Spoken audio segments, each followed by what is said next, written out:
Bonsoir, merci d'être avec nous. Bienvenue sur Polynésie la Première. Voici les titres de ce journal. L'AIS touche désormais toutes les couches sociales au point que les responsables de l'église protestante Maui ont fait appel au commissaire de la DSP pour les informer de l'ampleur du phénomène.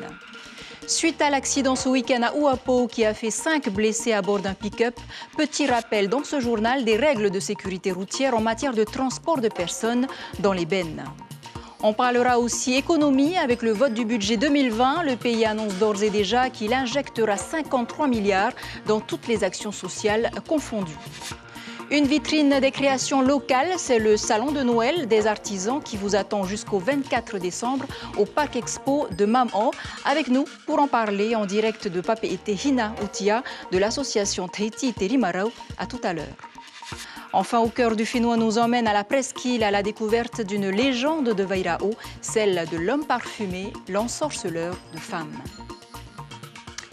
Mais d'abord, l'AIS fait encore la une. On vous parlait hier soir de la brigade cynophile à l'aéroport. Ce soir, c'est le commissaire de la DSP, Mario Banner, qui a rencontré les responsables de l'église protestante Maui. Chacun de son côté, on n'y arrivera pas, a-t-il insisté. Des pasteurs, des diacres inquiets face à l'ampleur que prend le phénomène, car pour la jeunesse protestante, catholique ou autre, l'AIS fait désormais partie du décor. Florence Okeli, Mirko Vanfou. Nous sommes dans le quartier de la Mission, près d'établissements privés, catholiques et protestants. Pourtant, pas besoin de chercher longtemps pour trouver un jeune qui a déjà été confronté à l'AIS. Est-ce qu'on t'a déjà proposé de l'AIS? Oui, quand je suis avec mes collègues, on m'en propose souvent, le week-end. Voilà. C'est dans quelles circonstances en général que ça se passe? Avant qu'on aille trip ou en boîte. Voilà. Donc vous êtes ensemble et il y a quelqu'un qui sort de l'AIS, c'est ça? Qui sort un ballon, on appelle ça. C'est l'outil pour fumer l'AIS. On est déjà vu, mais genre, on m'a jamais proposé. Ça ressemble à quoi? Des petits jambos, ouais.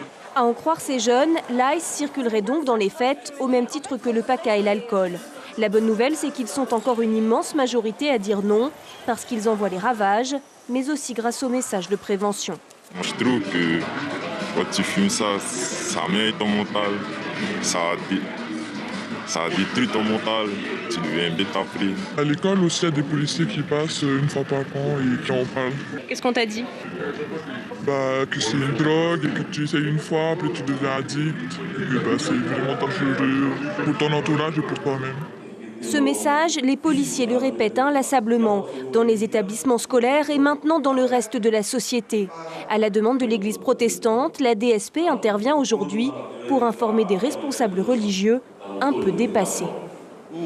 En tant que pasteur, on n'est pas formés, et même nos parents anciens, nous ne sommes pas formés à être des experts en drogue. Je crois que c'est important pour nous d'avoir ces informations et comment on peut travailler ensemble. Dans mon fort intérieur, je pense que les paroisses en Polynésie, qu'elles soient catholiques, protestantes ou d'autres confessions religieuses, sont véritablement un bon vecteur de communication pour informer justement à la base, c'est-à-dire en priorité les parents. La relation parent-enfant, le premier vecteur de prévention contre une drogue qui gangrène la Polynésie. Plus de 10 kilos d'ice ont été saisis cette année, sans doute une infime partie de ce qui pénètre réellement au Fénois. Et sachez que les affaires d'AIS ont augmenté de 44% depuis 2018. On s'arrête à Bora Bora où la commune de Fa'anoui est en deuil. Mathaï Savoie, 25 ans, avait disparu depuis samedi. Sa dépouille a été retrouvée hier sur le mont Otemanou. Une veillée se tient en ce moment même chez son grand-père, Gustave Tama Fa'anoui. Une pensée également à notre collègue Vito Tapo qui a perdu son papa à Huahine. Nous adressons nos sincères condoléances aux deux familles. Et à Uapo, où un chasseur a frôlé à la mort hier matin, alors que son groupe s'était mis à la recherche d'un cheval dans la vallée de Hakatao, l'animal les a conduits sur une route inaccessible en voiture. Au moment d'escalader un rocher, l'un des chasseurs a fait une chute de 6 mètres. Écoutez les précisions.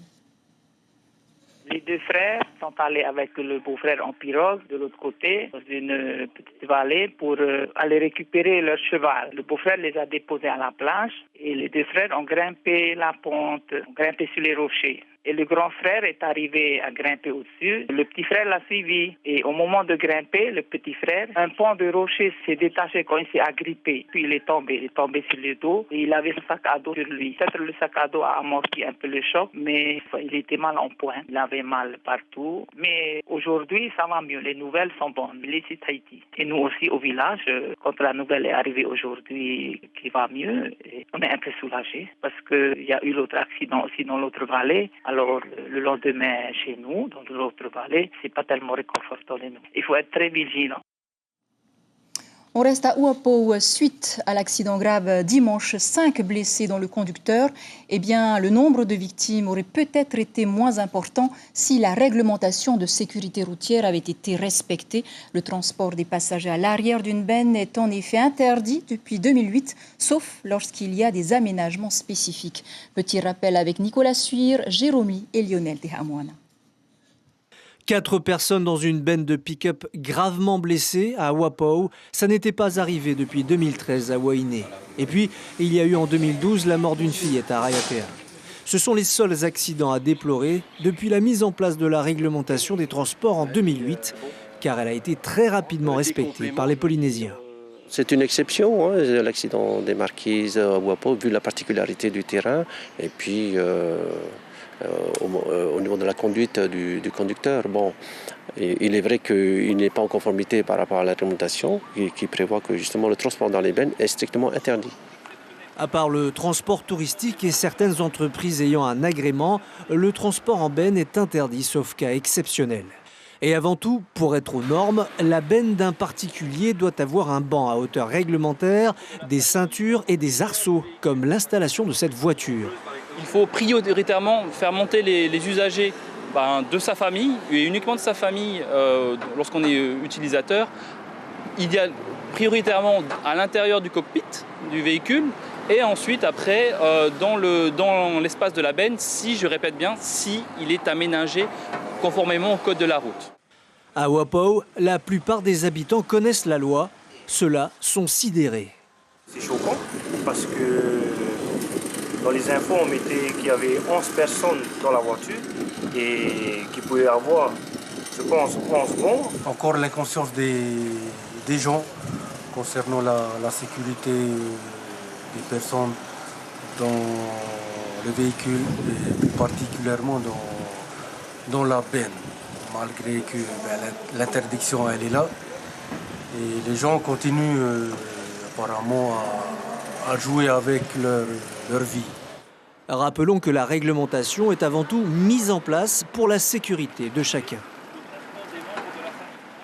Voilà, et toujours hospitalisé à l'hôpital de Nukuhiva, le pronostic vital des 5 blessés n'est pas engagé. Au plan social, on vous l'annonçait hier soir, les salariés CSIP de la brasserie du Pacifique, Drink Enjoy, Millésime, Avatea, Pacific Drink et Colgate, regroupés au sein de la holding Pacific Gestion de Félix Bernardino, sont en grève depuis hier matin, soit 60% du personnel. Les négociations d'aujourd'hui ont permis quelques avancées, par exemple sur le comité d'entreprise et les heures supplémentaires. Le plus important restera la requalification des CDD en CDI. L'actualité économique maintenant et l'arrivée des investisseurs chinois avec le fameux projet aquacole de Hao, toujours en attente. Le tawana de l'atoll Théodore Touahine les attend sur place le 17 décembre prochain.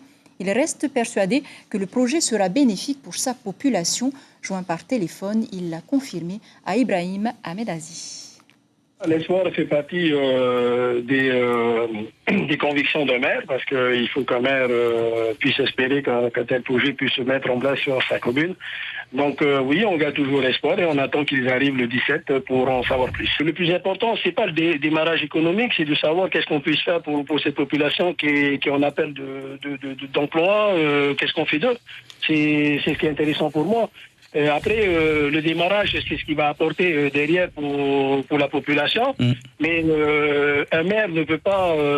là, votre question, il est pour un maire prématuré parce que non, un maire ne peut pas laisser passer un tel projet économique sans en parler. C'est ce que je disais tout à l'heure. On en a parlé depuis 4 ans de tous les impacts environnementaux qu'il peut y avoir. Donc moi, je comprends quand l'IRD veut dire que voilà, il y a une pollution, mais rien encore n'a été fait sur Hao. Ils ont déjà en train de parler de ce qu'on va mettre en place sur Rome. Et en attendant, le budget 2020 du pays a été voté aujourd'hui par les élus de l'Assemblée. Un budget de 170 milliards 153 millions de francs pacifiques, en hausse d'1,6% par rapport à l'an dernier. Un vote sur fond de division au sein de la majorité. Caroline Fary, Marcel Bonou. Une élue dissidente de la majorité concentrée face à un chef de l'exécutif qui d'entrée tacle la transfuge en public. La principale concernée entend bien s'expliquer en public, toujours. Je ne vais pas justifier mon positionnement après, aujourd'hui, suite à vos propos introductifs à mon égard, Monsieur le Président, je souhaitais expliquer ce positionnement. Plus tard, les explications se font plus imagées pour Édouard Fritsch. Nicole Sanquer se souvient, elle, d'une époque révolue. Lorsqu'on perd un membre, ça fait toujours mal au corps. La famille, aujourd'hui, effectivement, accuse le coup, parce qu'on ne s'y attendait pas du tout. Mais je crois qu'on va regarder de l'avant et on va continuer à avancer. 39 au lieu de 40, c'est quand même pas mal. Parfois, je me retrouve un peu dans la situation d'avant. C'est-à-dire qu'à partir du moment où on exprime un désaccord, on est forcément contre eux. Alors que pas du tout. Moi, j'ai cette démarche-là, c'est une démarche constructive. On ne peut pas être dedans et dehors à la fois, assènera le président qui s'en remet au conseil politique de demain pour exclure ou pas Nicole Sanquer. Loin des querelles internes, les élus examinaient un budget jugé trop classique, trop favorable aux entreprises et pas assez social par l'opposition, qui souligne l'aisance financière dont bénéficie aujourd'hui le pays. On ne sent pas dans la manière d'exprimer les choses de notre président sa volonté de vraiment révolutionner les choses. Et pourtant, on en a besoin parce que le fossé s'est creusé entre les nantis du système et ceux qui n'ont pas pu prendre le train en marche. Au niveau du social, cette année, nous allons injecter un peu plus de 53 milliards dans toutes nos actions vers le social. Pour tout ce qui concerne les aides, que ce soit aux agriculteurs ou au patronat ou aux entreprises, ce sera de l'ordre de 8 milliards. Vous voyez que l'écart est important. Malgré les critiques, la majorité n'aura pas de mal à faire passer son budget 2020. Et un amendement dans le budget a été voté, 49 voix pour et 8 abstentions concernant l'achat de 2 hélicoptères pour les Evassan aux îles Marquises. S'agissant de la décision de la députée Nicole Sanquer de se séparer de la majorité, l'élu explique un malaise qui dure depuis quelques temps déjà. Nicole Sanquer était l'invitée café de ce matin, on l'écoute. À l'intérieur du groupe, beaucoup avaient déjà senti un certain malaise, notamment dans mes interventions au comité de majorité, par rapport à ma position de parlementaire. Je l'ai dit, nous ne sommes plus invités à suivre les délégations gouvernementales à Paris. Moi qui m'occupais de la convention État-pays sur le RSPF, il y a eu un rendez-vous au mois d'août entre la ministre Agnès Buzyn, le président et le ministre de la Santé. Moi qui étais tout le temps invitée à les accompagner, cette fois-ci, je ne l'ai pas été. Il a cherché à vous retenir ou pas, Édouard Fritsch? Il m'a écouté. Et non, à aucun moment, il m'a demandé de rester. Laissant de côté les questions politiques, on vous en parlait hier soir, le nouveau centre médical de l'Apurade a été inauguré ce matin à Mamao, un local flambant neuf qui accueille déjà ses patients. Avec près de 500 dialysés en Polynésie, le centre réunit en un seul lieu tous les services nécessaires à la formation et au traitement des malades d'ailleurs venus découvrir le service. Les précisions du docteur Alain Fournier au micro de Marcel Bonou. Ça permet aux gens de rentrer à leur domicile, de rentrer dans leurs îles le plus souvent. On a pu installer comme ça le premier patient dans les Tuamotu, on a installé un patient à Raiatea et très prochainement on espère pouvoir installer un patient en Marquise. Ça permet aux gens de retrouver une vie familiale, une vie professionnelle et ça leur permet de ne pas rentrer dans le circuit de l'hôpital et de la dépendance des horaires et de tout le personnel médical et paramédical. Ça leur redonne confiance en eux. Voilà, et sachez qu'un patient dialysé coûte 11 millions de francs à la CPS.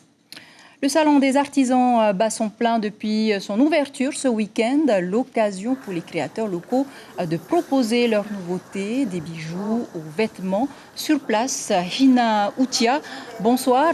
Vous êtes une centaine sur le salon. Bonsoir. Pourquoi est-ce si important pour vous d'être présent chaque année ?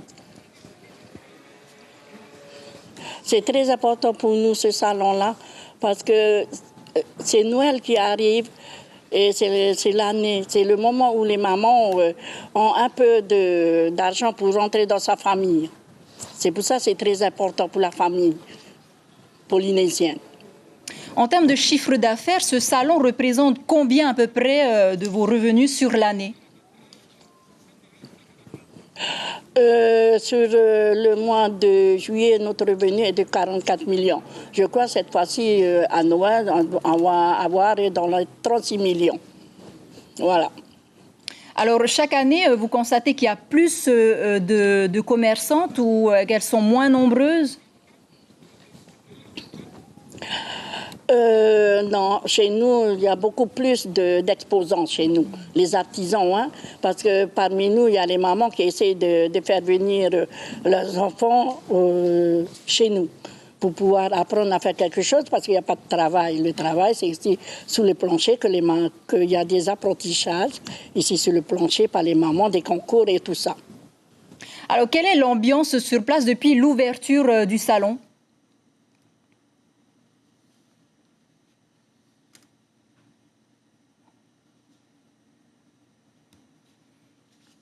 Quelle est l'ambiance sur place depuis l'ouverture du salon, Hina ? Ouais, il semble qu'il y a un petit souci un peu technique. Voilà, et puis demain, Frédéric Sibard sera l'invité café de votre matinale radio. Il viendra nous parler du gala de fin d'année du conservatoire prévu samedi à Toata. Direction la France maintenant avec le Nautique de Paris, très prisé par les professionnels de la communication et des voyages. C'est à ce moment que la destination Polynésie se vend le mieux.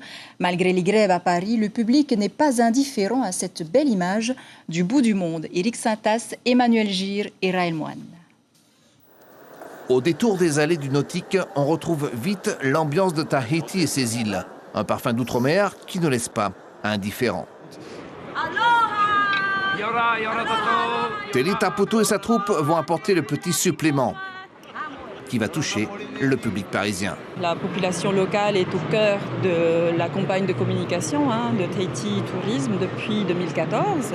Donc nous essayons vraiment de valoriser toute cette richesse dont disposent les îles polynésiennes, la culture qui reste une culture vivante, notamment par la présence d'un groupe polynésien. Et les notes de musique emportent aussitôt le voyageur. Une invitation véritable pour une clientèle composée à 70% d'Européens. Aujourd'hui, le voyageur recherche une destination qui n'est pas hyper fréquentée, qui n'a pas de tourisme de masse. Aujourd'hui, nous capitalisons sur cet éloignement comme un réel atout. Si on prend notre activité qui est la partie nautique et la partie croisière voile ou croisière voile et plongée, on est arrivé, on va dire, aux mêmes considérations que ce qui se passe en Méditerranée. La seule différence, c'est que nous avons 8 à 9 mois d'activité. C'est donc grâce au charter aussi que la Polynésie a su trouver un véritable outil d'expansion économique. Plus 30% entre 2018 et 2019. Les nouveaux venus sur le marché y trouvent aussi leur compte. Le projet de charter, c'est quelque chose qui fait rêver. C'est quelque chose qui nous a fait rêver d'abord, nous, en premier temps. Et ensuite, le charter est toujours dans une phase montante. C'est une nouvelle façon de faire du tourisme. Je suis en train de rêver, monsieur. J'ai rendez-vous au paradis avec madame. C'est pas difficile de répondre à leurs attentes, en fait. Un lagon bleu, des plages de sable blanc, tout ce que la Polynésie offre. Cela se traduira bientôt par l'apparition de nouveaux bateaux dans le paysage polynésien. Enfin, pour clore ce journal, retour au Fénois avec une légende de Vairao, l'histoire d'un séducteur hors pair. Son secret, un parfum élaboré par ses soins et qui ensorcellerait les femmes. Le bourreau des cœurs, surnommé par les habitants de la commune l'homme parfumé, connaîtra malheureusement une fin tragique. Une histoire que nous racontent Nicolas Suir, Evar Apoto et Patita Savia.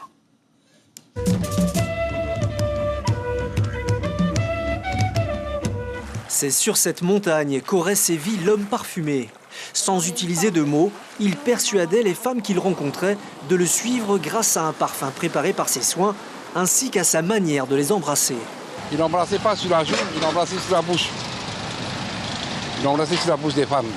Eh bien, je pense, d'après les racontants des vieux, hein, ils pensent aussi, peut-être c'est à cause de ça, des femmes, ils étaient tous folle après lui.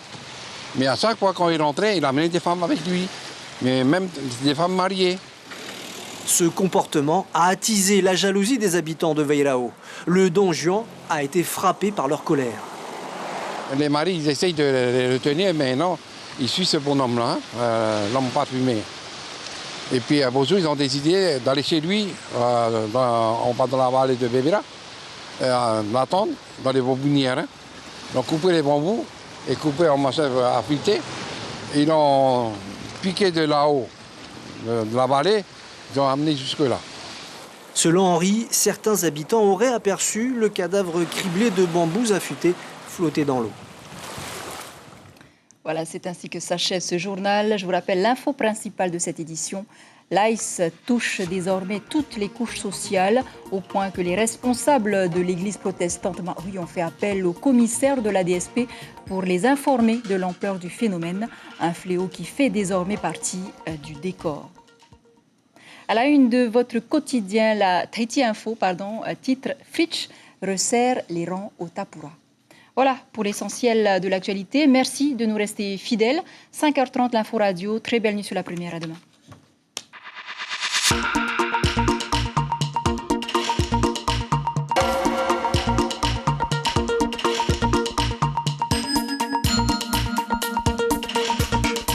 Retrouvez notre journal en replay sur notre site internet.